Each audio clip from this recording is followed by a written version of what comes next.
excelentíssimos desembargadores, senhor presidente, excelentíssima representante do Ministério Público, colegas advogados e demais presentes, bom dia a todos. Eu vou ser sucinto, tendo em vista que é uma matéria já debatida entre todos. Trata-se de uma, em breve síntese, de uma ação onde a representante da autora informa que o menor fora diagnosticado com transtorno do espectro autista, razão pela qual fora indicado tratamento multidisciplinar contínuo e por tempo indeterminado. Ante tais fatos, o douto juiz Acor entendeu presentes os requisitos necessários à concessão da tutela pretendida, pelo que proferiu decisão interlocutória concedendo o pleito antecipatório. Primeiramente, necessário informar que a operadora do plano de saúde sempre prestou todo o atendimento necessário ao diagnóstico e tratamento necessário ao tratamento da parte autora, dentro dos limites legais e contratuais vigentes, inexistindo histórico de falhas de autorização contrárias à legislação da ANS. O usuário alega que solicitou atendimento específico e esse não foi fornecido. Todavia, não houve negativa de atendimento, de modo que o consumidor nem mesmo faz prova mínima do suposto ato ilícito da ré. E não existem indícios de negativa de atendimento perpetrada pela operadora e, portanto, percebe-se a ausência de conduta ilícita perpetrada pela ré, especialmente quando demonstrado que não houve defeitos na prestação de serviço. Portanto, a conduta da operadora é indubitavelmente lídima, tendo agido nos exatos moldes da legislação específica sobre a matéria e do contrato que rege a relação entre as partes. Excelências, a operadora oferece tratamento com sessões conduzidas pelos profissionais específicos que, conforme suas prerrogativas, pautando-se em critérios técnicos, contribuem na escolha do tratamento indicado. Não existe um único tratamento adequado e correto. Na realidade, há várias metodologias e técnicas apoiadas em evidências científicas capazes de contribuir efetivamente no tratamento do transtorno. Dessa forma, resta claro que, da análise das documentações anexadas e argumentos aqui consignados, o usuário possui à sua disposição profissionais aptos a desenvolver o tratamento requerido, formado por equipe multidisciplinar que possui plena capacidade técnica para atender os pacientes com o transtorno do espectro autista, dentro de sua liberdade profissional pautada em evidências científicas. O caso em tela não preenche nenhum dos requisitos, não se trata de negativas ou impossibilidades de atendimentos com profissionais capacitados, mas sim na preferência da parte adversa em realizar atendimentos fora da rede credenciada junto à operadora, sem que haja algum fundamento plausível. Totalmente inaceitável obrigar a operadora a proceder com elevado custeio em clínica particular, apenas por ser de preferência da parte adversa. E, por fim, Excelência, requer que seja dado provimento integral ao presente recurso a fim de que reste definitivamente cassada a decisão interlocutória à hora combatida. São essas minhas considerações, eu agradeço. Doutor Emerson, Vossa Senhoria sustentou sobre o processo certo mesmo? Esse processo não trata de nada que Vossa Senhoria falou. O senhor fala de autista, que é uma cirurgia. Eita, perdão, doutor. É que, como são dois processos, acabou que eu sustentei o agravo. Vossa Senhoria ainda tem tempo. Certo. Não, então, eu posso poderia votar fazer outro. os dois, qualquer coisa. Eu posso votar o outro logo antes. Pronto. Em vez de ser anunciado, tá joia? Eu agradeço. Doutor. Só que é da desembargadora Lucimeire. Certo. O desembargador se encontra em condições de proferir o voto, já que ele já fez a sustentação? Sim, obrigada. Então, lhe concedo a palavra. Direito processual civil, agravo de instrumento, ação de obrigação de fazer, decisão que deferiu antecipação de tutela dos pedidos da parte autora para realização de cirurgia por plano de saúde.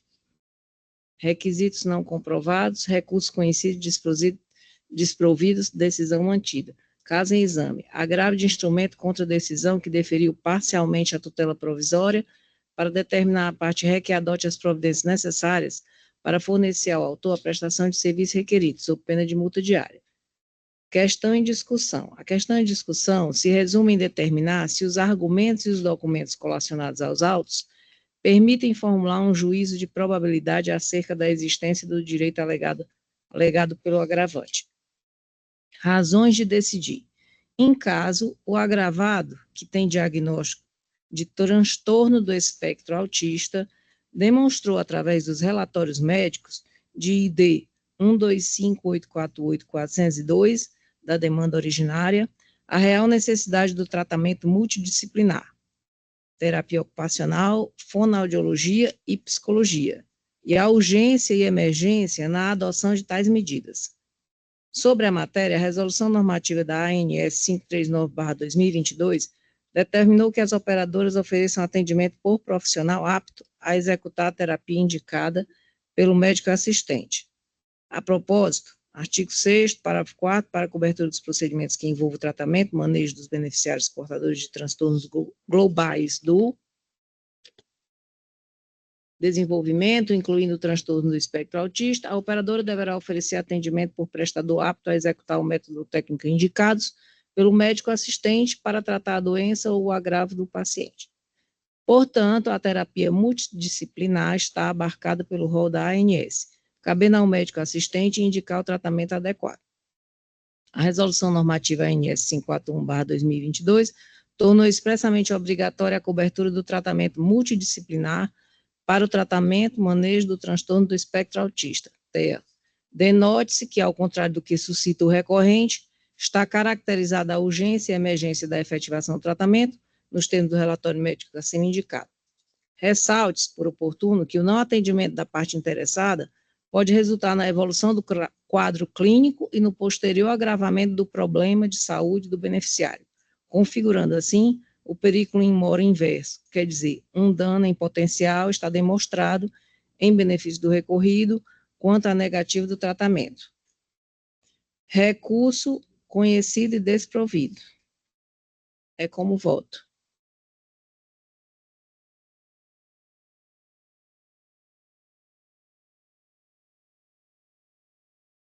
Acompanho a relatora.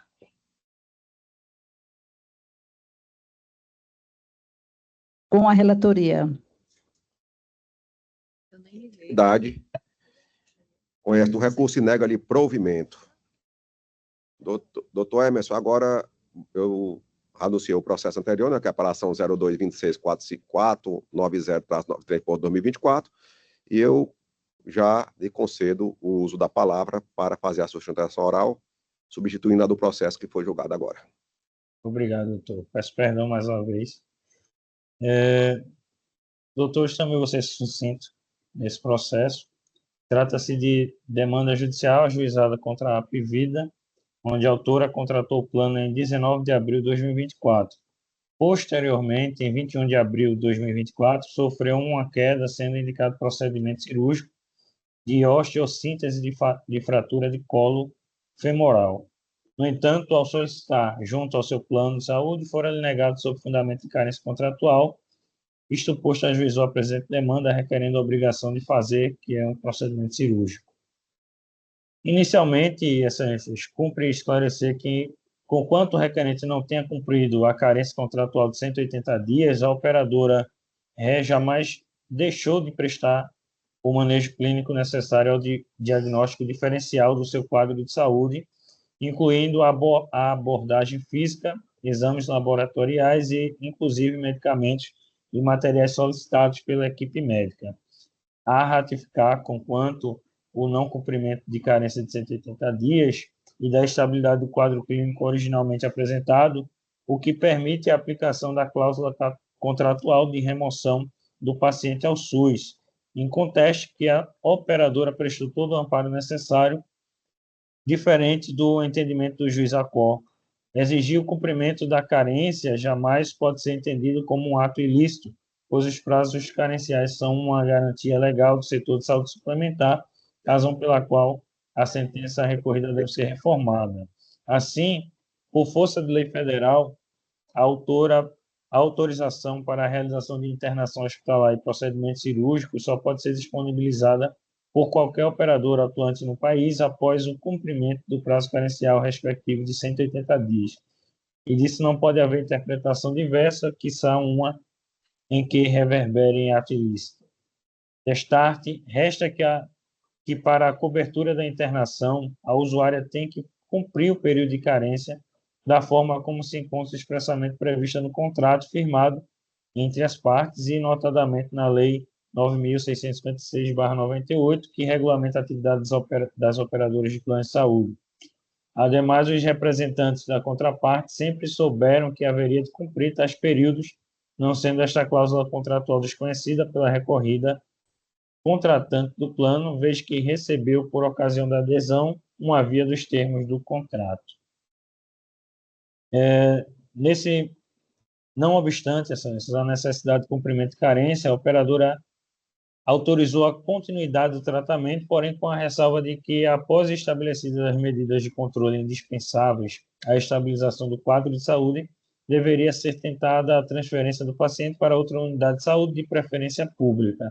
Sobre a possibilidade de remoção, cabe informar que esta é lídima, conforme prevê o artigo 7º da Consul 132. A ANS ainda disponibilizou pareceres técnicos, dentre os quais um sobre coberturas de urgências e emergências.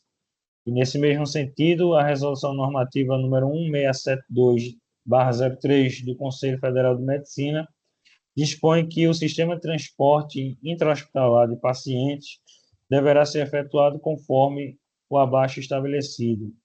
Inciso 8, a responsabilidade inicial da remoção é do médico transferente, assistente ou substituto, até que o paciente seja efetivamente recebido pelo médico receptor. O Judiciário já reconhece a legitimidade da cobrança de prazos carenciais e transferência dos beneficiários para o leito do SUS.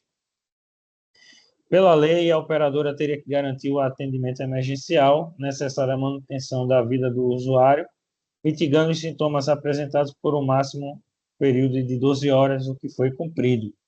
A parte recorrida em nenhum momento esteve sem a devida assistência, tendo, na verdade, recebido todo o atendimento médico e hospitalar necessário.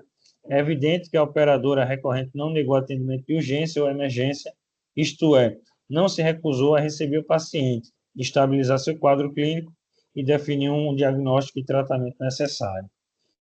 Pelo que manda a lei, ainda que o quadro clínico do paciente fosse considerado como emergencial, o recorrente teria que garantir o atendimento emergencial necessário à manutenção da vida do usuário, mitigando os sintomas apresentados e medicando, conforme prescrito pelos médicos plantonistas, e isto por um período máximo de 12 horas, que restou atendido nos autos. Como já mencionado, é preciso ter em mente que a paciente não teve atendimento de urgência negado, porém a continuidade do atendimento com internação hospitalar só poderia se dar de maneira particular ou junto ao SUS, não havendo qualquer ato ilícito no agir da operadora. Resta, então, demonstrada a total boa-fé da recorrente na condução do caso em comento, uma vez que agiu em total apreço às suas cláusulas pactuadas pelas partes e às normas vigentes, não sendo razoável qualquer alegação de ilicitude. E, por todo exposto, comprovada licitude da conduta da recorrente, imperioso reformar a sentença para isentar a requerida de qualquer condenação, devendo ser dado provimento total presente em recurso para julgar improcedente a demanda. São essas nossas considerações, Excelência.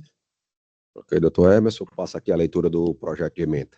Trata-se de apelação civil interposta por APV da Assistência Médica S.A.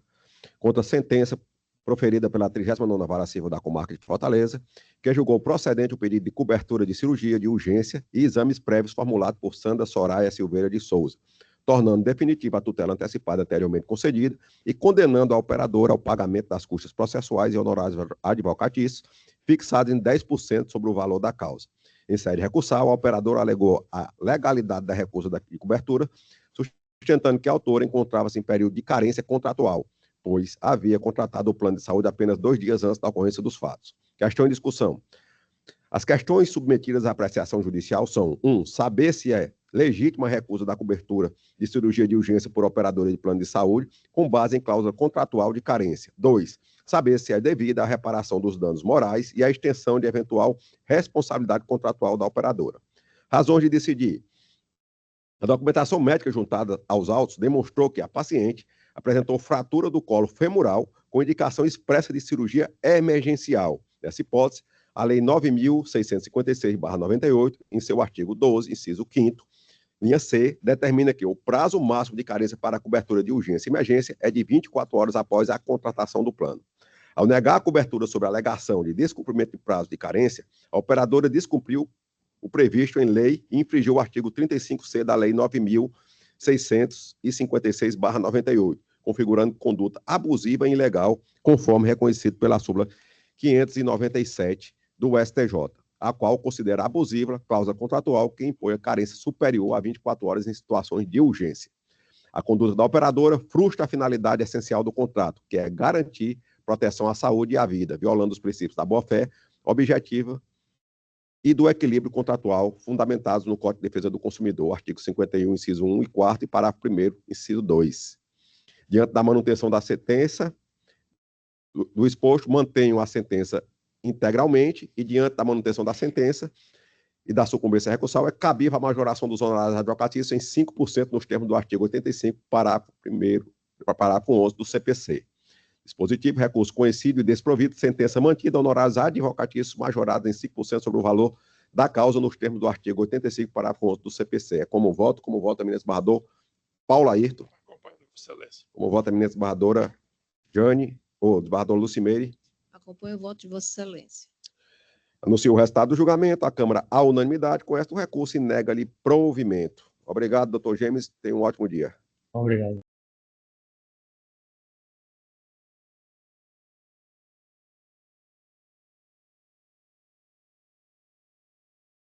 Agora eu chamo a julgamento a apelação número 0244653-92.2022, processo da relatoria da minha desembargadora Fátima Loureiro.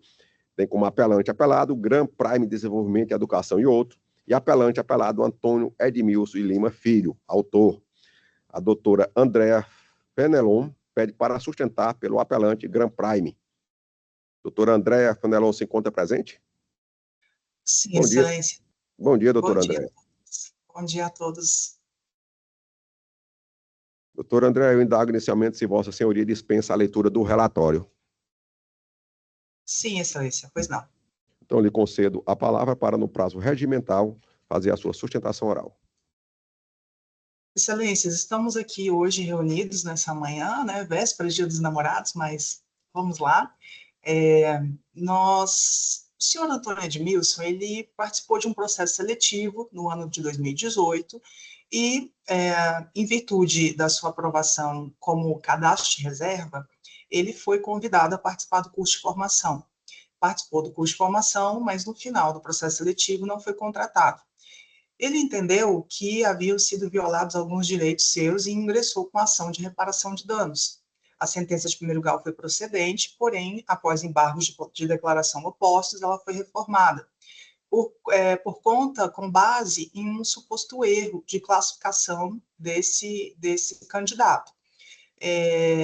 Essa sentença merece ser reformada porque não houve esse erro quanto à apreciação e também já existe, né, entendimentos firmados em sede de recursos repetitivos pelo Supremo Tribunal Federal, pelo STJ também, no sentido de que o candidato, quando participa de um processo seletivo, ele tem a mera expectativa de direito.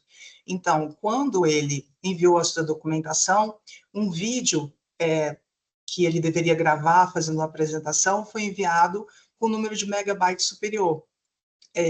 Apesar de o edital prever, no item 6.7, salvo engano, que qualquer documentação com mais de 20 megabytes poderia não ser recebida e que a banca não se responsabilizaria por isso.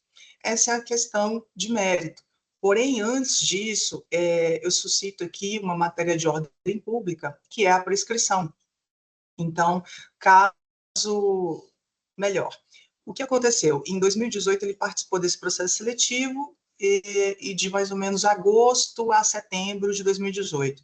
O senhor Antônio Edmilson inicialmente ajuizou uma ação perante a Justiça Federal, 10ª Vara da Justiça Federal, a qual ela foi sentenciada, extinguindo o feito por incompetência absoluta. Mas, nesse momento, em que o juiz federal recebeu a inicial, ele não ordenou a citação, ele simplesmente sentenciou extinguindo. O processo, então, foi para o Juizado Especial Federal, e o juiz também, ao receber essa petição inicial, mais uma vez extinguiu o feito por incompetência absoluta. E note, esse segundo processo juizado também não houve a ordenação de citação. Então, o que acontece? A prescrição ela nunca foi interrompida, porque, de acordo com o artigo 240 do CPC, o que interrompe a prescrição é quando o juiz determina a citação, ainda que esse juiz seja incompetente, mas os dois juízos anteriores, que eram incompetentes, eles não ordenaram a citação. A prescrição, então, continua a correr. O senhor Antônio Edmilson, então, ingressou com a ação em junho de 2021, quando a sua pretensão já estava prescrita. Ele ajuizou a ação em 9 de junho de 2022. E a juíza, de primeiro grau, da 19ª Vara Civil, ela recebeu a ação e aí sim ela determinou a citação. Esse despacho, que ordenou a citação da 19ª Vara Civil, ele sim tem aptidão para interromper a prescrição. Só que quando foi ordenada essa citação, a matéria já estava prescrita. A pretensão autoral já estava prescrita há exatamente 3 anos, 8 meses e 28 dias. Então, nós pugnamos, primeiro, pelo reconhecimento da prescrição, nesses termos expostos, e caso assim não entendam vossas excelências, nós pugnamos também pelo indeferimento dos pedidos feitos, né, em sede de apelação pelo senhor Antônio Edmilson, porque ele, participando de um concurso, sabe muito bem que a sua situação é de mera pretensão, mera expectativa de direito, e não de um direito real. Então, quando ele enviou essa documentação e foi para o cadastro de reserva, ele sabia de sua condição, poderia inclusive ter optado por não ir participar do curso de formação, eis que estava em situação de cadastro de reserva, e mesmo assim, durante também essas tratativas para os candidatos que foram convidados a participar do curso de formação, é uma rotina de praxe normal que envia ali a sua CLT, envia os seus documentos pessoais, título de eleitor, mas isso não significa que houve uma efetiva contratação dele. Ele estava em cadastro de reserva e, assim, permaneceria a não ser que houvessem novas vagas depois. Então, não há um dano moral aí configurado. Somente, de acordo com a STF, poderia se falar em dano moral caso outra pessoa tivesse sido preterido nessa lista de espera do cadastro de reserva. São simples as minhas palavras, e assim eu finalizo pedindo, então, o deferimento de todos os nossos pedidos formulados na apelação, principalmente o reconhecimento da prescrição por matéria de ordem pública, haja visto o senhor Edmilson ter ingressado com a ação quando o seu direito material já se encontrava prescrito. Agradeço. Obrigada.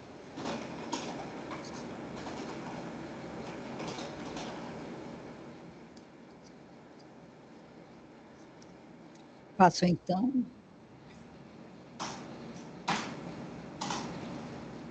Passa a palavra à eminente relatora.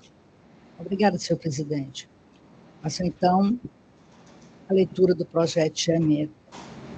Apelações cíveis. Ação de indenização por perdas e danos, ilegitimidade passiva e prescrição da pretensão autoral afastadas. Processo seletivo para tutores de EAD. Convocação de candidato classificado em cadastro de reserva. Alegada expectativa de contratação. Dano moral configurado. Recursos conhecidos e desprovidos. Preservação do mérito e fundamentos da sentença de primeira instância. Cuida-se de apelações cíveis interpostas contra a sentença que, reformando parcialmente decisão anterior, por força de embargos de declaração, julgou parcialmente procedente a pretensão autoral, condenando os ora apelantes solidariamente ao pagamento de indenização por danos morais no valor de R$5.000. A preliminar de ilegitimidade passiva deve ser afastada, posto que a contratação da Gran Prime pelo CONASEMES para a realização do processo seletivo não o exime da responsabilidade civil pelos atos praticados ao longo da seleção. De igual forma, deve ser rejeitada a preliminar de prescrição da pretensão autoral, pois trata-se de descumprimento contratual, sendo aplicável o prazo de prescrição de 10 anos, conforme artigo 205 do CPC, uma vez que a legislação não prevê prazo inferior. Quanto ao mérito, observa-se que a sentença de primeiro grau foi devidamente reformada por ocasião do julgamento dos embargos de declaração, reconhecendo-se a conduta indevida da banca organizadora ao convocar candidato classificado como suplente para participar em curso presencial, mesmo sem contratação formal. Ainda que o candidato não estivesse entre os aprovados na lista principal, a conduta da organização do certame criou legítima expectativa de aproveitamento, pois o autor participou efetivamente de atividades instrutivas, com correspondência de e-mails e despesa pessoal para deslocamento.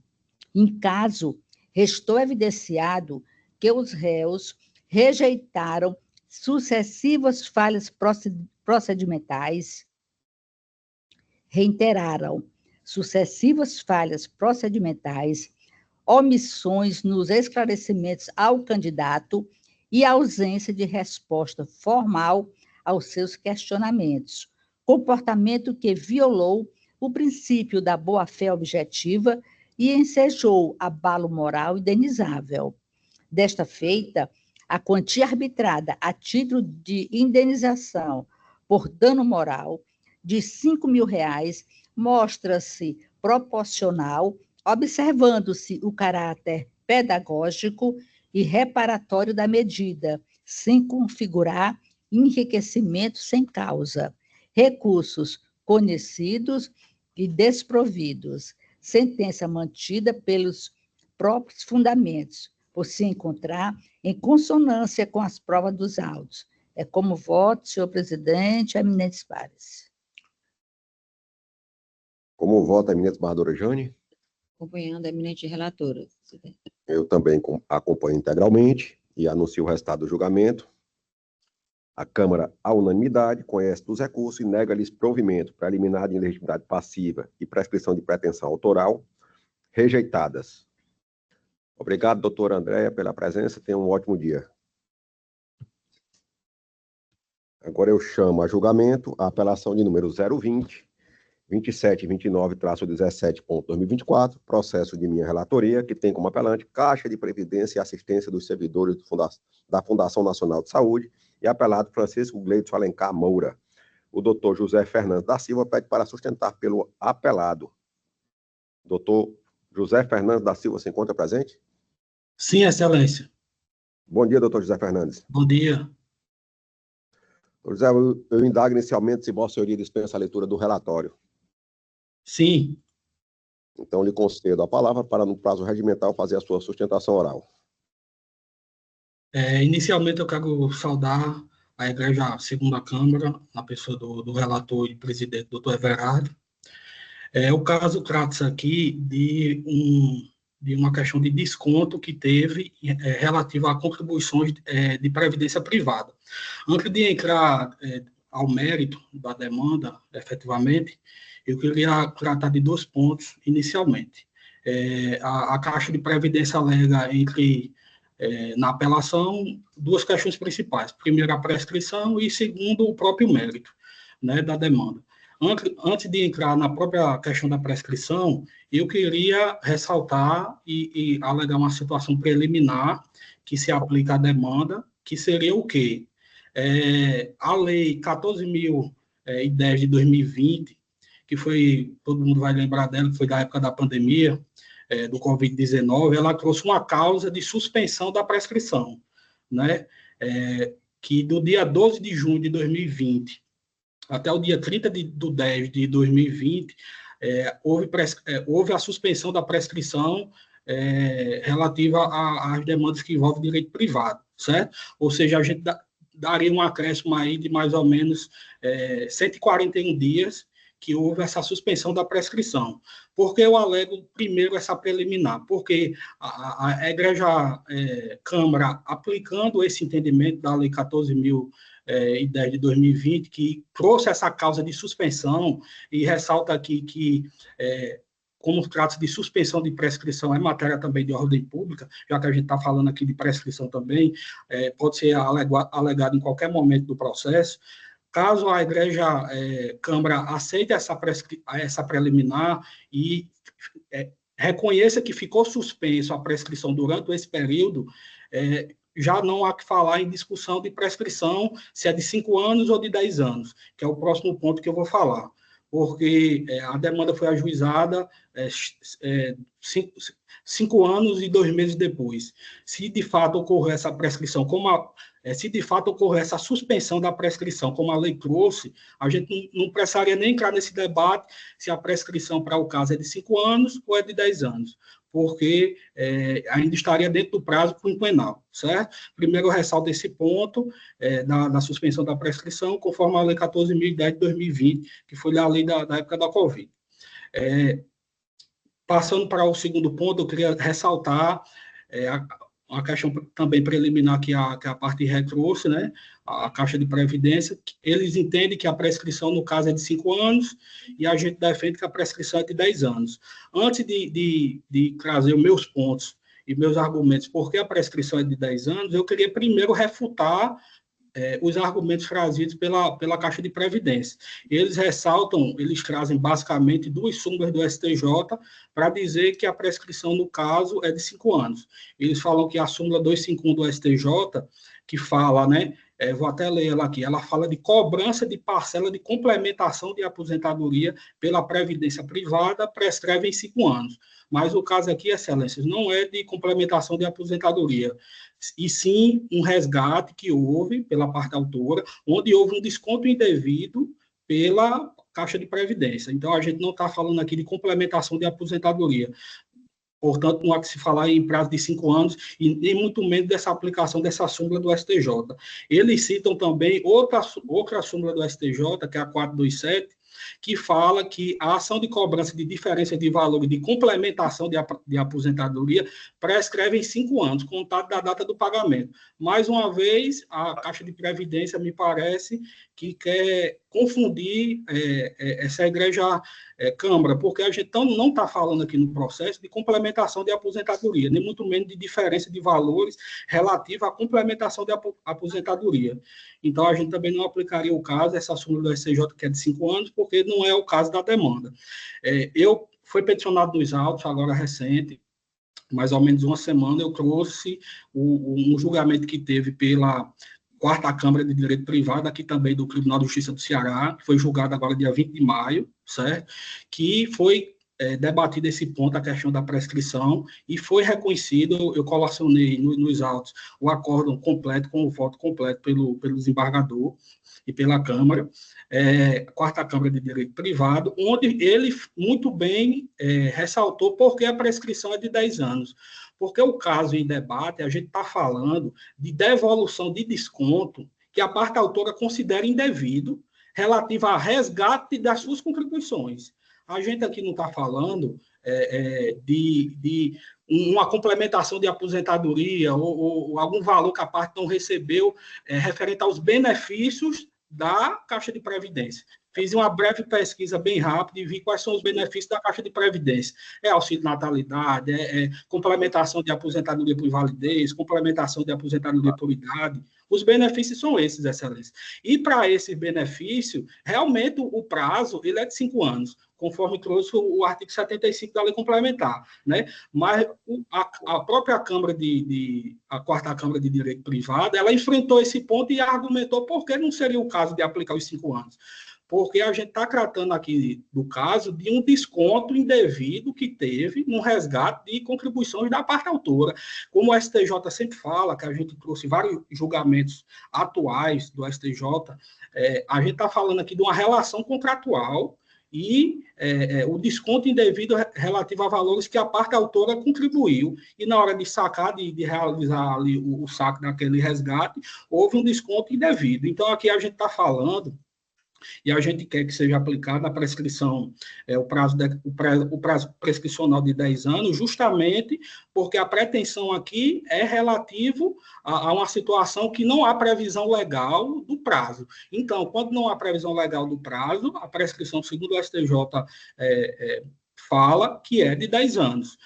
A gente traz vários julgamentos do STJ atuais falando sobre essa situação. A própria quarta Câmara aí que eu citei, ela traz várias jurisprudências tratando do ponto da prescrição, com julgamentos recentes, falando, eu vou até ler aqui um julgamento pelo ministro Ricardo Vilas Boas, que ele fala que a pretensão de cessação de descontos, combinada com a repetição de valores indevidamente, a título de contribuição a fundo de previdência, prescreve em 10 anos. E é exatamente isso que trata os autos. Também eu juntei nos autos a questão, uma decisão do STJ muito recente, julgada agora em setembro de 2024, onde o STJ mandou devolver o processo para o Tribunal de Justiça respectivo, que era lá do Mato Grosso do Sul, para que afastasse a prescrição de 5 anos e aplicasse a de 10 anos. Essa decisão do STJ, eu colacionei aí, está no ID 22610170, também queria destacar esse ponto para a Câmara, tendo em vista que é o entendimento atual do STJ, julgamento muito recente, a gente está falando aqui de uma relação eminentemente contratual e está sendo aplicado, segundo o STJ, ao caso, a prescrição deve ser decenal, que é de 10 anos, porque não há prazo específico. Quanto ao mérito, eu queria destacar... Quanto ao mérito, eu queria destacar... Eu não vi. Quanto ao mérito, estou me ouvindo, Excelência? Sim. Quanto ao mérito, eu queria destacar, basicamente, que o que foi que ocorreu. A parte autora se desligou de um plano de previdência que estava vinculado desde o ano de 90, da década de 90, decidiu sair do plano, porque os valores estavam muito altos, e teve o direito de realizar um resgate a título das suas contribuições. A lei complementar de 2001, 109, né? Fala no artigo 14 que é direito dele fazer esse resgate da totalidade das contribuições vertidas ao plano. O que apenas pode ser descontado é as parcelas a título de custeio administrativo. Só que, na prática, o que foi que ocorreu? O autor só sacou 38% do valor que tinha na conta. É quase que um absurdo. O plano de previdência ficou com 62% do valor, mais da metade do valor, muito mais que a metade do valor, e esse valor a parte autora recebeu, de fato, esses 38%, o que é questionado e o magistrado de primeiro grau já bem sentenciou, dizendo que o autor teria direito à totalidade das contribuições que ele verteu. Eu trago julgamentos aqui do Tribunal de Justiça do Distrito Federal, o próprio julgamento da Quarta Câmara também, que enfrentou o mérito e aplicou a indenização por dano material ao caso, que, de fato, extrapolou os limites relativo a esses descontos, porque não havia previsão, e não há nos autos previsão de custeio administrativo de 62%, relativo para ter todo esse desconto. Foi um desconto muito absurdo. Eu queria, quanto ao mérito, essa turma já eu não vou nem me debruçar muito, porque quanto ao mérito dessa Câmara aqui já teve decisões em alguns casos, reconhecendo o dano material e também o dano moral. Eu queria reforçar esses pontos que eu falei, informar que, apesar que o caso não se aplica o Código de Defesa do Consumidor, mas era dever de informação das partes que está naquela relação, informar que ia ter aquele desconto no momento da contratação, e não houve essa informação. A única informação que consta nos autos que a lei prevê que pode ter um custeio administrativo é no percentual de 15%, que realmente foi o único que ficou provado nos autos. Por todos esses motivos, eu quero destacar esses pontos, requerer que seja mantida a sentença de primeiro grau, no máximo que seja reconhecido o custeio administrativo em 15%, porque, de fato, há essa previsão que a parte de Caixa de Previdência trouxe, e aguardo o voto dos eminentes embargadores. Muito obrigado. Obrigado, Tessa Fernandes. Eu passo agora a leitura do projeto de emenda.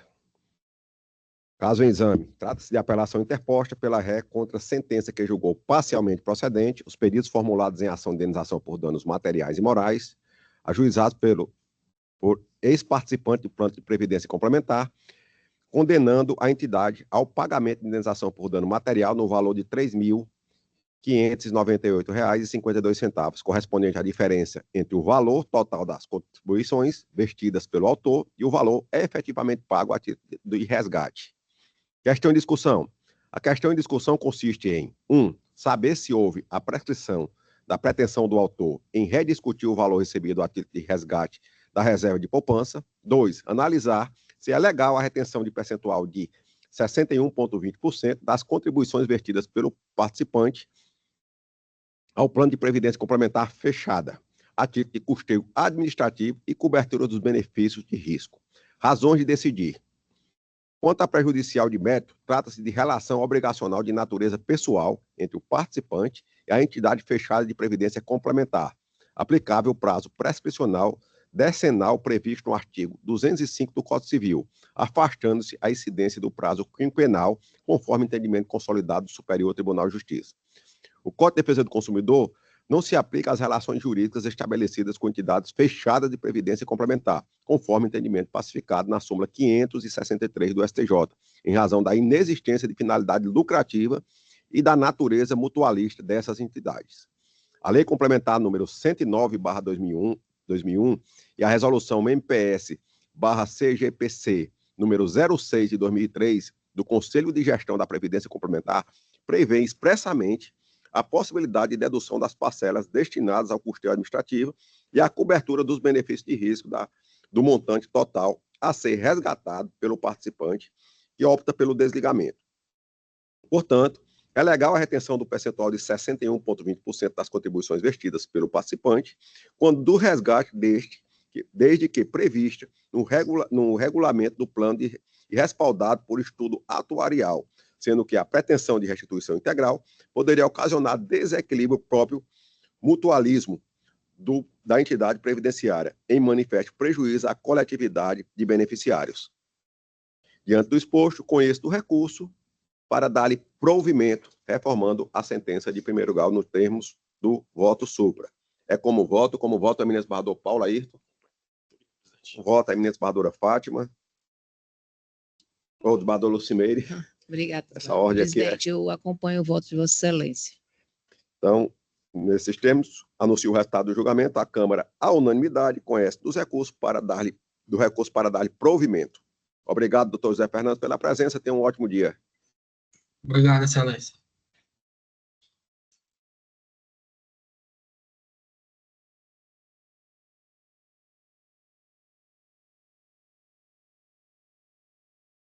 Responde aqui essa mensagem para esse juiz, diz que eu estou em sessão, depois eu ligo para ele. Agora eu chamo a julgamento o agravo de instrumento número 0620876-11.2025, processo da relatoria da eminente embargadora Fátima, que tem como agravante Maria Rejane Souza e agravado José Joaquim Silveira do Nascimento. O advogado doutor Joaquim do Nascimento pede para sustentar pelo agravante Maria Rejane Souza. Sei que isso é coincidência, mas o nome. Mesmo o nome do agravado é o nome do advogado. É, exatamente. É como o advogado estivesse advogando contra a cliente dele.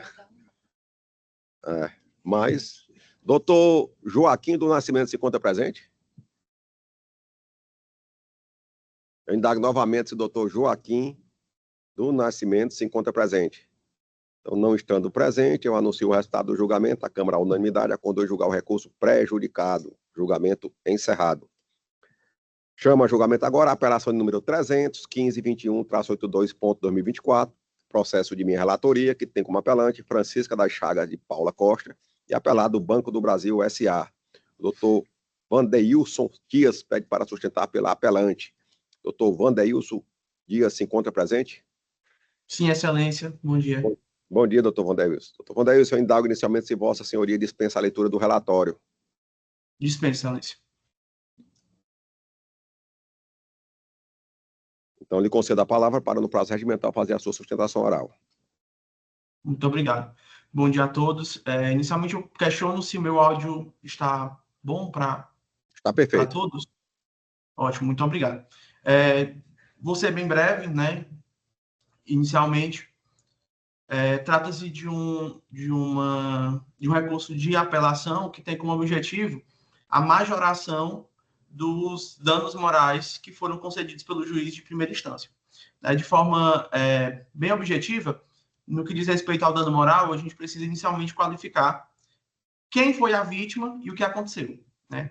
A dona Francisca das Chagas de Paulo Costa, apelante, ela teve consignado ao seu benefício previdenciário um empréstimo que teria supostamente lhe dado, né, lhe concedido, o valor total de R$ 21.857,32. Acontece que esse empréstimo ele nunca foi feito. Não existe contrato, não existe anuência, o banco juntou aos autos extrato integral da conta, onde não há nenhum tipo de repasse. Muito embora eu tenha conhecimento do posicionamento do Tribunal de Justiça em relação aos danos morais, inclusive a alteração de alguns posicionamentos em relação ao dano moral, mas eu faço questão de sustentar, excelências, porque a parcela descontada do benefício previdenciário da autora era no valor de R$ 494,20. R$ 494,20 significa 33% do salário mínimo. Em recente estudo do Departamento Intersindical de Estatística e Estudos Socioeconômicos, em Fortaleza, eu falo de Camusim, mas em Fortaleza, a média de uma cesta básica para o ano de 2025 é de R$ 727. Então, eu estou falando de um desconto que supera a metade do que seria uma cesta básica. Então, faz, sim, muita falta no orçamento dessa consumidora. Então, a minha sustentação é nesse sentido, no que diz respeito à necessidade de majoração desse dano moral pela situação que foi inserida a consumidora, bem como pela necessidade que todos nós que fazemos parte do sistema de justiça temos de confrontar atitudes tão corriqueiras como essa. Eu assisti toda a sessão e, em alguns momentos, e nas outras sessões, nas futuras sessões, Vossa Excelência estarão debatendo os mesmos assuntos. E um desses assuntos é esse. E de um réu que é muito conhecido por todo mundo, né? Que é o Banco Bradesco. Então, a condenação em danos morais, ela se faz necessária pela situação pessoal da parte autora, pela situação que ela enfrentou no que diz respeito aos descontos, que não são ínfimos, mais uma vez eu repito, R$ 494,20 descontados mensalmente de um salário mínimo que atualmente é 1.518, mas no ano passado era 1.420. E também para desencorajar essas atitudes reiteradas das instituições financeiras, que, infelizmente, para eles pouco importa quem é a vítima. O que importa é o valor que está entrando mensalmente para a própria instituição. Excelência, eu agradeço a oportunidade e a parte autora recorrente pugna pela majoração do dano moral. Muito obrigado.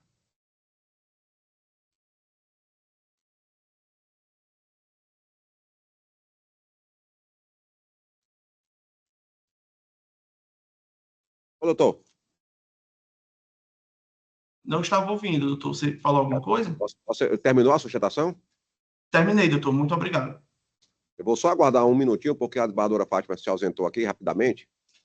E quando ela voltar, eu retomo o julgamento. Perfeito. Muito obrigado.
retorno da desembargadora Fátima, retomo o julgamento e passo a leitura do projeto de ementa lançado nesta forma. Caso em exame, apelação civil interposta pela parte autora contra a sentença que julgou procedentes os pedidos formulados em sede de ação indenizatória de nulidade / inexistência contratual com pedido de repetição de indébito e indenização por danos morais. Não é esse voto aqui, não. Banco do Brasil.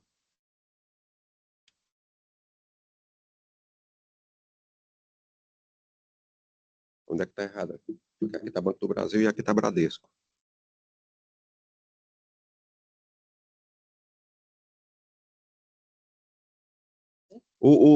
Esse processo é contra o Banco do Brasil, é contra o Bradesco. Só para corrigir aqui o roteiro e, doutor Valdez, é contra o roteiro. O Bradesco, excelência. Bradesco, então no roteiro está errado, desculpa. Então está correto o voto aqui. Direito processual civil e do consumidor, apelação civil, ação declaratória de nulidade e inexistência contratual, com pedido de repetição de indébito e indenização por danos morais. Empréstimo consignado inexistente, ausência de comprovação. Falha na prestação do serviço, configurado indenização por danos morais, quanto indenizatório mantido, recurso conhecido e desprovido. Caso em exame, apelação civil interposta por parte autora contra a sentença que julgou procedentes os pedidos formulados em sede de ação declaratória de nulidade / inexistência contratual, com pedido de repetição de indébito e indenização por danos morais, pleiteando a majoração do valor fixado a título de danos morais. Questão em discussão. O cerne do recurso consiste em verificar o cabimento da majoração do valor arbitrado a título de indenização por danos morais em razão da inexistência de contratação de empréstimo consignado junto ao banco recorrido. Razões de decidir. A instituição financeira não se desincumbiu do ônus de comprovar a existência do contrato de empréstimo consignado, impugnado, configurando falha na prestação de serviço e ato ilícito que enseja a obrigação de reparar danos causados, conforme artigo 186 e 927 do Código Civil. O valor fixado em R$ 3.000, a indenização por danos morais, mostra-se razoável e proporcional ao caso concreto, atendendo à finalidade pedagógica, sem implicar enriquecimento indevido da parte autora, estando em conformidade com o patamar médio estabelecido pela jurisprudência e por esta Câmara Julgadora. Diante do exposto, conheço o recurso e nego-lhe provimento. É como eu voto, como voto a eminente desembargador Paulo Ayrton. Acompanho, Vossa Excelência. Como voto a eminente desembargadora Fátima Loureiro. Ratificando o voto provisório, acompanhando o eminente relator. Eu anuncio o resultado do julgamento. A Câmara, à unanimidade, conhece o recurso e nega-lhe provimento. Obrigado, doutor Odeilson, pela presença. Tenha um ótimo dia. Muito obrigado, excelências.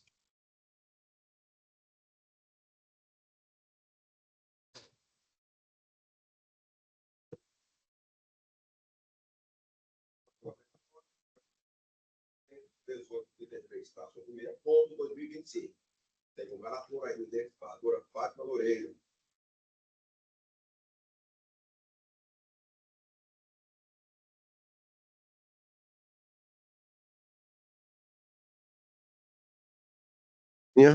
Pede para sustentar pela parte agravada. Doutor Rafael Saldanha, bom dia. Bom dia.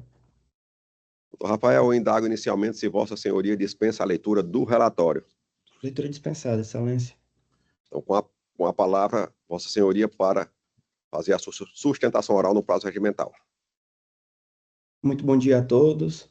Excelentíssimo senhor doutor desembargador relator e demais membros dessa egrégia Câmara.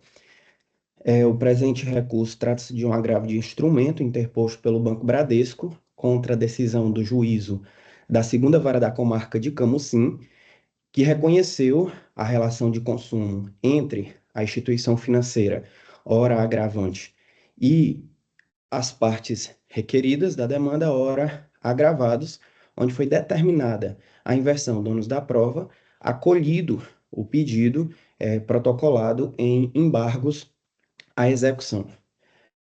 Trata-se de decisão, hoje a parte agravada vem a esta douta Câmara requerer a manutenção da decisão que inverteu o ônus da prova pelas razões que passa agora a expor. Inicialmente, a parte agravante ajuizou uma demanda em face das partes agravadas, aduzindo um contrato que, hora nenhuma, a parte agravada nega a existência desse contrato, mas existem alguns fatores que precisam ser provados lá na ação de execução. A relação de consumo entre as partes ficou superada. Nós temos uma súmula do STJ, a súmula 297, que trata sobre a aplicação do Código de Defesa do Consumidor às instituições financeiras. A parte agravante, perdão, ela sustenta na presente demanda que não é aplicável o Código de Defesa do Consumidor, pois o objeto do contrato trata-se de um contrato de capital de giro. E, segundo eles, o Código de Defesa do Consumidor não deveria ser aplicável. E a tese da parte agravada é que há uma vulnerabilidade técnica e informacional da parte agravada, e em virtude dessa vulnerabilidade, em virtude dessa hipossuficiência, requer a aplicação da jurisprudência majoritária que admite a incidência do Código de Defesa do Consumidor à pessoa jurídica quando demonstrada essa hipossuficiência. A parte agravada figura como um avalista e ele deve ser considerado um consumidor por equiparação, nos termos do artigo 2º, parágrafo único, artigos 17 e 29 do Código de Defesa do Consumidor. Com relação à inversão do ônus da prova, já adentrando no mérito do presente recurso, que tem como objetivo a reforma da decisão do juízo, e nós pugnamos pela manutenção da decisão que inverteu o ônus da prova, essa luta a esclarecer que existem alguns pontos que foram rebatidos na fase de embargos à execução. Primeiro ponto é a planilha com os pagamentos já realizados.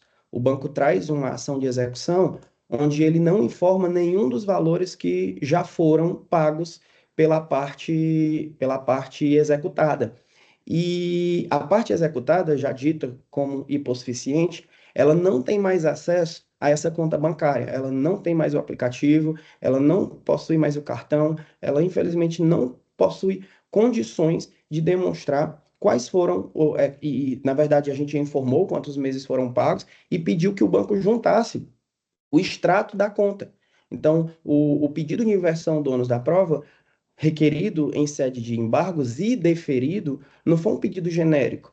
A gente pediu para o banco apresentar documentos que ele possui lá no sistema dele. Basta o banco ingressar no seu sistema, pegar os extratos bancários, juntar o comprovante de quanto que ele pagou, porque agora a gente entra no segundo ponto discutido em sede de embargos, que é uma divergência, quando o banco diz que fez um empréstimo de R$170 mil para a parte executada, quando na verdade a parte afirma que só recebeu 150 mil.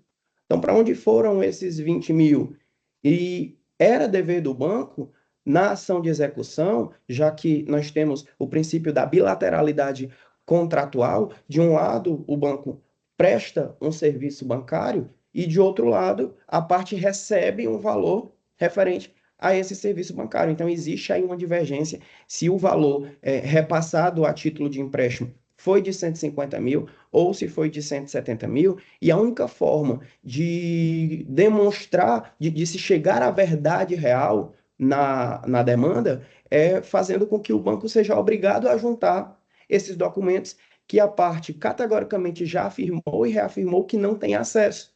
Então, o despacho no processo que é guerreado neste recurso, ele deferiu a inversão do ônus da prova, ele determinou que o banco fosse obrigado a fazer juntada dessa prova, o banco se manifestou no processo e não juntou prova alguma. Repita-se, prova esta que a parte agravante ela tem fácil acesso e a parte agravada já demonstrou cabalmente que não possui acesso a essas informações. Então, a decisão agravada determinou a inversão pontual e proporcional, foram requeridos os documentos do objeto que estão exclusivamente sob o controle do banco, tais como planilha dos pagamentos já realizados, extratos bancários demonstrando os débitos automáticos desses pagamentos já realizados.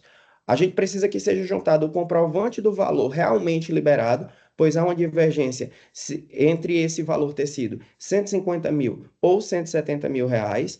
A parte agravada reafirma que não tem mais acesso à sua conta e Trata-se de medida de cooperação processual em busca da verdade real. Então, nesse sentido, mesmo que não seja aplicável, mesmo que não fosse, na verdade, aplicável o Código de Defesa do Consumidor, o que se discute tão somente por amor ao debate, cabe ao magistrado, no momento da instrução processual, fazer ali a divisão do ônus da prova. E foi requerido que este ônus fosse determinado que o banco oferecesse, o juízo já deferiu, o banco já se manifestou dentro do processo e não juntou nenhuma prova. Aí o que se levanta um questionamento. Era muito mais fácil o banco juntar esses documentos dentro do processo, já que ele aduz que o que está sendo dito é verdadeiro, mas não, o banco opta por ingressar com um agravo de instrumento, pagando custas processuais, movendo o Poder Judiciário de segundo grau através desta Câmara, quando poderia ter resolvido esse processo na fase instrutória, tão somente juntando os documentos que ele deveria ter juntado na petição inicial dele. Então, além deste pedido de inversão do ônus da prova, lá na demanda existe também, na demanda principal, existe também um pedido de inépcia da inicial, tendo em vista que o banco ajuizou uma ação de execução sem os documentos necessários para que a petição inicial fosse sequer recebida. Fatos estes que foram atacados em sede de embargos e que sobre esta preliminar ainda não houve uma análise por parte do juízo ACO. Então, desta forma, resta caracterizado uma conduta protelatória do banco. A gente percebe que a pretensão recursal é obstruir a produção de provas e atrasar o processo, devendo ser reconhecida a má-fé processual, pois o recurso ele não visa corrigir um erro, mas ele visa evitar o esclarecimento dos fatos, que é o que a parte requerida na demanda principal e agravada neste recurso requer, que é tão somente o esclarecimento dos fatos. E requer que a decisão de primeiro grau ela seja mantida de forma integral, que seja mantida esta inversão do ônus da prova e a obrigação do banco por ter de fácil acesso esses documentos, em apresentar esses documentos no processo principal, sob pena de que aquilo que foi alegado pela parte embargante, lá nos embargos à execução, seja considerado como verdadeiro. E caso Vossas Excelências entendam pela reforma parcial, ao menos que se mantenha esta obrigação de apresentação dos documentos, não com fulcro no Código de Defesa do Consumidor, mas com fulcro no próprio Código de Processo Civil, que determina que o juízo pode fazer ali a distribuição da prova dentro do processo. Então, nestes termos, pede deferimento. Hoje, a parte agravada, representada por este causídico, requer a manutenção da acertada decisão do juízo da segunda vara da comarca de Camusim. Muito obrigado, Excelências. Obrigado, doutor Rafael. Passo a palavra à eminente relatora. Pois não, senhor presidente, passo então a leitura do projeto de ementa. Agravo de instrumento, complementação às contras-razões, preclusão, não conhecimento, embargos à execução, decisão que inverteu o ônus probatório com fundamento no artigo 6º, inciso 8º do CDC, contrato de empréstimo bancário firmado para fins de capital de giro, inaplicabilidade do Código de Defesa do Consumidor, precedentes do STJ e do TJCE, recurso conhecido e provido, decisão reformada. Ab initio, deixo de conhecer da complementação das contras-razões, id 20.25.01.36. Isso porque, apresentadas as contras-razões, incidem os efeitos da preclusão consumativa sobre o ato, não se admitindo complementação da peça, tal como requerido pelos agravados. Cinge-se a controvérsia recursal à aplicabilidade do Código de Defesa do Consumidor em contratos bancários destinados ao fomento de atividade empresarial, especificamente contrato de capital de giro celebrado com pessoa jurídica, e a consequente possibilidade de inversão do ônus da prova. No caso em análise, trata-se de contrato de capital de giro, firmado com pessoa jurídica para fomento de sua atividade empresarial. É evidente que o capital obtido pela empresa gravada não configura destinação final, mas sim insumo para o desenvolvimento de sua atividade econômica. O Superior Tribunal de Justiça possui o entendimento de ser inaplicável o CDC em contratos bancários destinados ao fomento da atividade empresarial, STJ, RESP 21086, Mato Grosso, data de julgamento, 7/9/2022, terceira turma, publicada em 30/9/22. Importante ressaltar que o STJ admite a aplicação excepcional do CDC às empresas jurídicas nas hipóteses em que é evidenciada a vulnerabilidade técnica, jurídica ou econômica da empresa contratante, caracterizando a chamada teoria finalista mitigada. No entanto, tal vulnerabilidade deve ser demonstrada de forma concreta, não sendo presumida, especialmente no caso de operações de crédito para fomento de atividade empresarial. A decisão agravada, ao inverter o ônus da prova com fundamento no CDC, incorreu em equívoco que merece ser corrigido, sob pena de impor ao agravante obrigação não prevista em lei e desequilibrar a relação processual. Recurso conhecido e provido, decisão reformada. É como voto, senhor presidente, eminentes pares.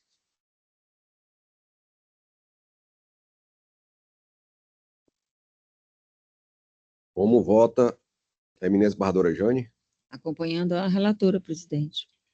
Eu acompanho também integralmente a eminente relatora e anuncio o resultado do julgamento. A Câmara, à unanimidade, conhece o recurso para dar-lhe provimento. Doutor Rafael, obrigado pela presença. Tenha um ótimo dia. Bom dia, doutores. Houve condenação em honorário sucumbencial? Se sim, reitera-se o pedido de justiça gratuita já formulado e deferido no processo principal. Senhor presidente, passo então aqui a ver aqui a leitura do dispositivo. Ante o exposto, conheço o presente agravo de instrumento e dou-lhe provimento para reformar a decisão agravada, afastando a aplicação do CDC e, consequentemente, a inversão do ônus da prova determinado pelo juiz de primeiro grau. Realmente, eu não apliquei, não manifestei sobre honorários. É como voto. Obrigado, excelência. Bom dia a todos. Bom dia. Agora eu chamo a julgamento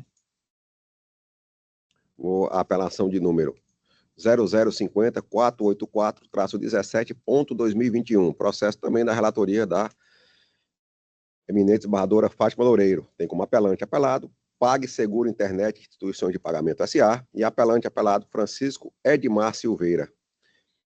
A advogada doutora Vitória de Souza pede para sustentar pelo apelante apelado Francisco Edmar Silveira.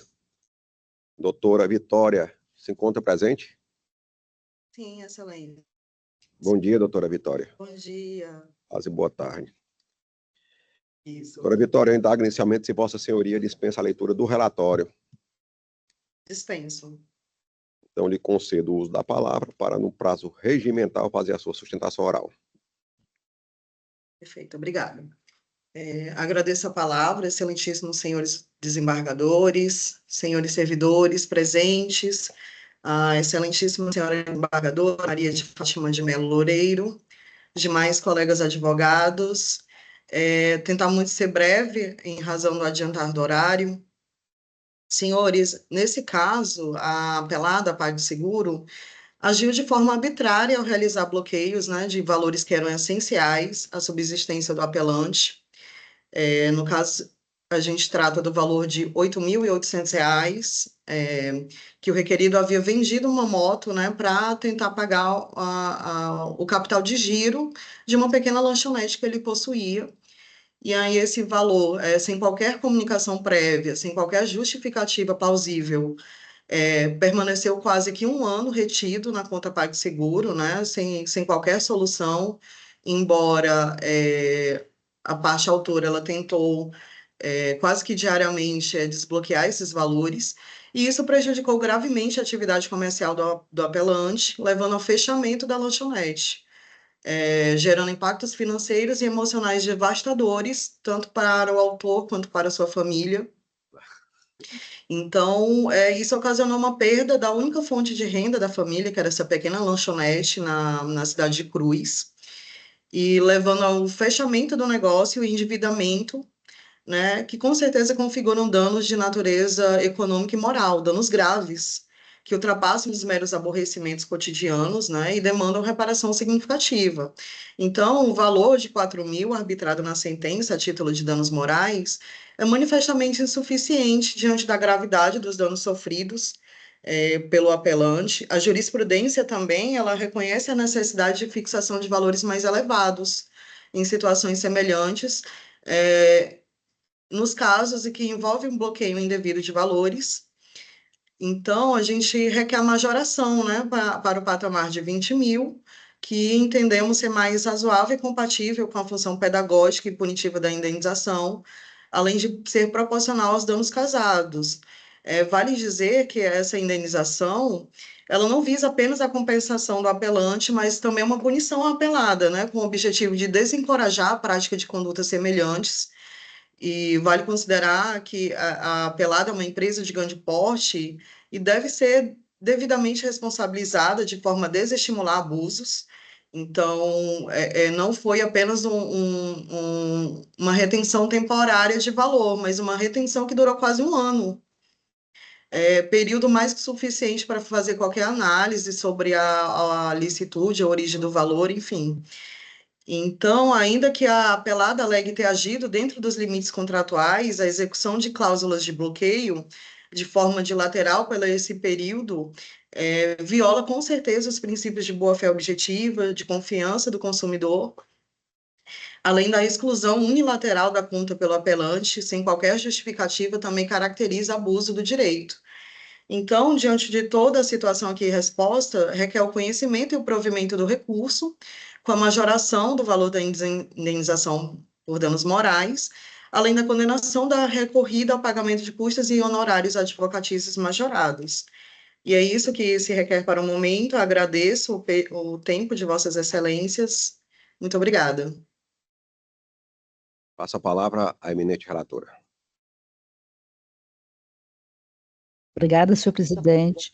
Passo, então, a leitura do projeto de ementa. Apelação cível e recurso adesivo. Ação indenizatória por danos morais. Falha na prestação de serviços bancários. Bloqueio de valores em conta corrente. Alegação de suspeita de fraude. O microfone de alguém? Fechou? Fechou. Enquanto alegação de suspeita de fraude, parte autora que atendeu aos requerimentos administrativos para fins de desbloqueio da conta, prazo excessivo, novo bloqueio efetivado sob os mesmos fundamentos, falha na prestação do serviço demonstrada, abalo moral indenizável, conta e valores bloqueados durante excessivo período, danos morais majorados para R$5.000, conforme precedentes em casos análogos, recurso adesivo do autor, conhecido e parcialmente provido, recurso da parte requerida, conhecido e não provido. Considerando adiantado da hora, eu acredito que a leitura da Caixa Alta está bem objetiva e clara, e só concluo que estou aqui majorando os honorários comerciais para 15% do valor sobre o valor da condenação. É como voto, senhor presidente. Ok, desembargadora Fátima. Como vota a eminente desembargadora Jane?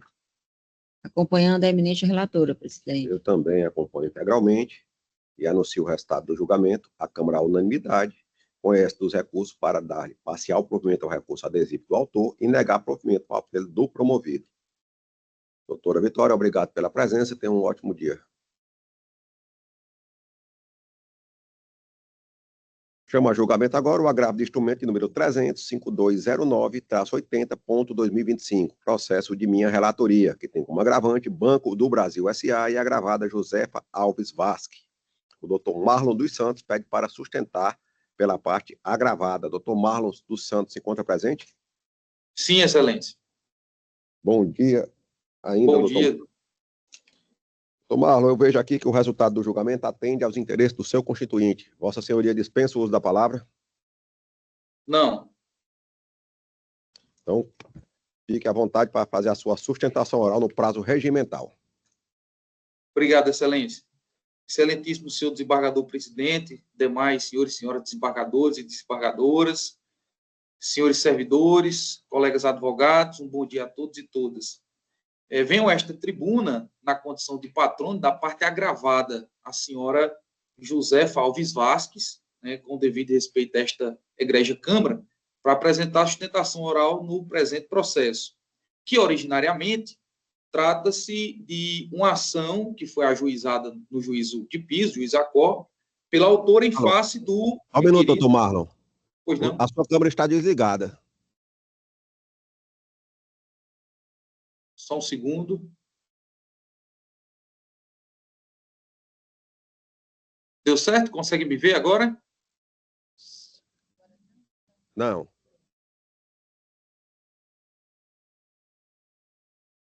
Doutor Marlon, Vossa Senhoria entendeu que o julgamento é favorável ao constituinte de Vossa Senhoria? Não entendi, excelência. Quando eu lhe questionei se Vossa Senhoria dispensava a sustentação oral, Vossa Senhoria entendeu que eu informei que o julgamento era favorável ao seu constituinte? Não entendi, excelência. Não consegui ouvir. Ah, você não entendeu, né? Sim. Pronto. Então, só lhe informando que o julgamento é favorável ao seu constituinte. Então, eu indago se você dispensa a sustentação oral. Ah, dispenso sim, excelência. Dispenso. Então, pronto. Então, vou só anunciar o resultado perfeito. do julgamento aqui, tá joia? Tá joia, excelência.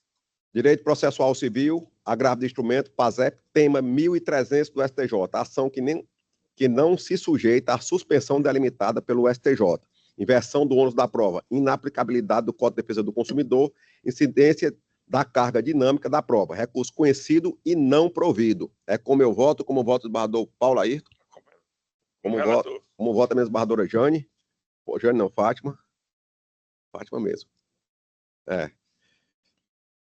Que é do banco, tá Continua o voto certo. do Brasil aí. Ratificando o voto provisório, acompanhando o eminente relator. Anuncia o resultado do julgamento, a Câmara, à unanimidade, conhece do recurso e nega-lhe provimento. Obrigado, doutor Marlon, pela presença. Tenha um ótimo dia. Obrigado, excelências. Bom expediente. Agora eu chamo a julgamento a apelação 021-7709-53.2022, processo da relatoria da eminente desembargadora Fátima Loureiro. Tem como apelante Telefônica Brasil S.A. e apelado a Energia e Serviços de Engenharia Limitada.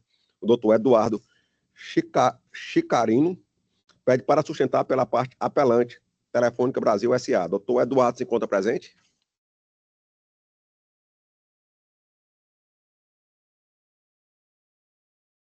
Doutor, novamente, se o doutor Eduardo se encontra presente.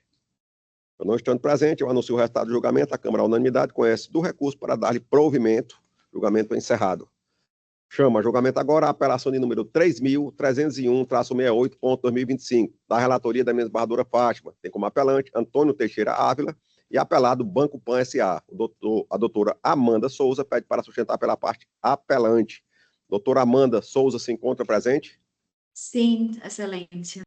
Bom dia, doutora Amanda. Bom dia a todos. Doutora Amanda, eu vejo que o resultado do julgamento atende aos interesses do seu constituinte. Vossa Senhoria dispensa o uso da palavra nesse caso? Sim, excelência, dispenso. Então, com a palavra a eminente relatora para anunciar brevemente o resultado do julgado. Pois não, senhor presidente. Caixa alta da ementa, empréstimo consignado, não contratado, indeferimento da petição inicial e extinção do feito sem resolução do mérito, com fundamento na ausência do interesse de agir e abuso do direito de ação. ajuizamento de 2 demandas ao invés de uma, extinção indevida, ações fundadas em contratos distintos, interesse de agir evidenciado, litigância abusiva não comprovada, recurso conhecido e provido, sentença anulada.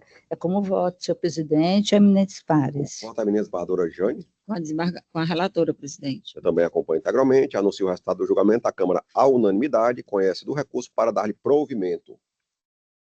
Obrigada a todos. Excelente dia aí. Agora eu chamo a julgamento a apelação de número 0050630-02.2021, também da relatoria da eminente desembargadora Fátima Loureiro, tem como apelante José da Cruz Santana Landim e outro, e apelada Isaíla Simão Santana, autora. O doutor Márcio Augusto pede para sustentar pela parte apelante. Doutor Márcio Augusto se encontra presente? Sim. Bom dia, doutor Márcio. Bom dia. Seu processo é em segredo de justiça. Eu vou silenciar aqui os